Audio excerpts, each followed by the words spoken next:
So, whether it's truth or not, which I don't doubt it, but they have definitely poisoned me enough, just like they poisoned my household. My brother just died of cancer not long ago, and now I'm getting another threat. I know for a fact something has been going on with my body, and when I would go to the doctors, I know they're keeping information from me so that I can't get treatment. I know this. I'm not ignorant to it. I am very much aware that the healthcare system is keeping information from me in the hospitals and not telling me so that I can't get treatment, so that I'll die from it. I'm not ignorant to the fact that the Freemasons are running our hospitals. So yesterday, out of the blue, my nephew messages me, and he tells me like, "Oh, I just happened to be talking to all my friends. We go on a." He just randomly tells me he's going on this trip to the woods with his friends to go shooting and whatever they're going to go do out there. And he's in another state on the other side of the country. And I'm like, okay, well, I hope that you're safe. And he gets back and he finally tells me, yeah, I'm back. And I'm like, well, I'm glad you're safe. And he's never really been up for hitting me up and trying to be in my life a lot anyway. So already it's a little strange, but I'm just giving it to God. And then he, I don't engage him in conversations. So then randomly he's like, oh, by the way, is there, like, am I in anybody's will? He wants to know if he's in anybody's will. So he's trying to bring up death, and he's saying, oh, I only know because my friends were talking about it. They were trying to make it seem like it's a big deal and a pain in the butt, and like just really, whether he's messaging me because somebody told him to message me because this is part of their fear tactics or threats or whatever, or whether he truly just is thinking of himself and wanting to know if he's going to get anything out of his family members. The timing was that he hits me up out of nowhere to ask me about, is he in any of our wills, talking about me, my mother, and probably his mother. And so we're poor. I'm poor. I've been persecuted for years now, and I've been blacklisted, and I've been sabotaged, and I've been poisoned, and I've been threatened, and I've been illegally surveillanced, and I've literally put my life on the line to teach in this ministry that God has called me to teach, despite what is going on with them. Fear God, not man, kind of thing. And so today, this Pamela Prince Pile just starts loving all my stuff, right? And these people know that when somebody does this, you're going to see who they are, right? So I look at it, and she was like liking all my videos. These are my teachings, right? The teachings that I have here on YouTube. So she's just liking them all, and they're videos, but she's liking them only a minute or two apart. So she's not watching them. She's just clicking it so that she'll get my attention. So then you figure out who she is, right? Look at this, living with the end in mind.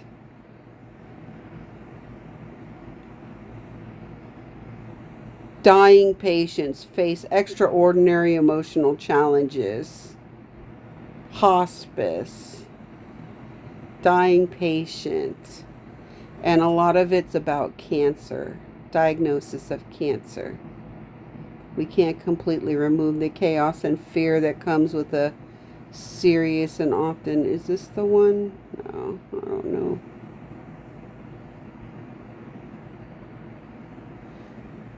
I don't know which one I replied on.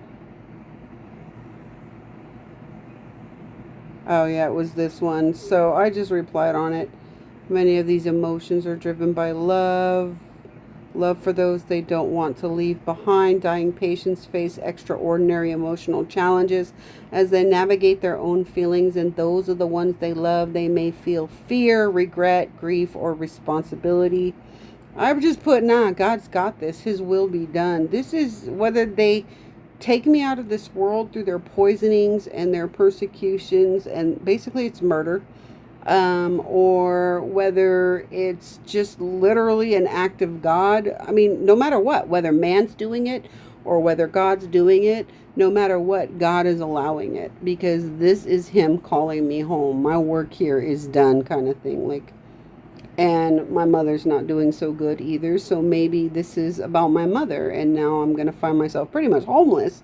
But I know I'm suffering my own medical issues, because I'm having issues in my stomach that I've been trying to get them to diagnose several times now, where I just get this extreme, like it's a pain by my spleen and stomach, and just out of nowhere it starts getting bloated and like very uncomfortable, like, and then I'm getting like tingling and burning in my skin, um, just constant thirst, all these things, to where they keep trying to say all my blood work and everything is normal. I don't buy it for 1 second. There's nothing normal about what's going on with my body.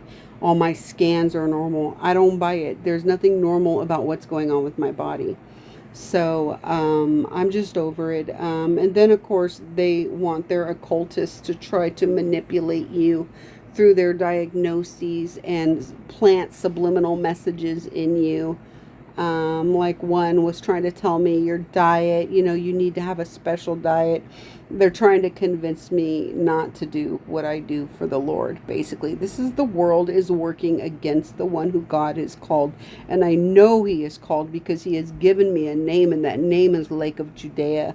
And I know what my Bible says about the tribe of Judah and what their purpose on this earth is for God's will to be done. So they're not going to dissuade me from that all the way up to the death.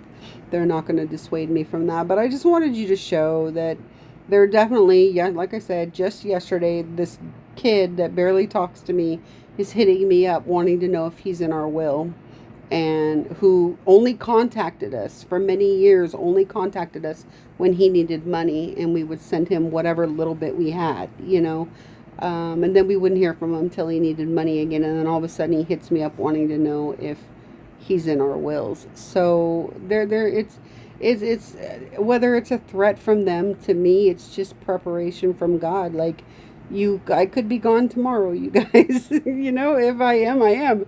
And if I'm not, I'm not. And if my mom passes before me and I'm stuck, because once she goes, I'm homeless. So it's God's will be done. Whether I have to die in the street, whether I die in my bed, whether God pulls me through this and I end up having long life and he heals me the way he healed Job, no matter what, I am going to either depart or stay in this world for his purpose and not my own. And they're not going to take that away from me. So, no, God's got this. God's got this, and his will be done.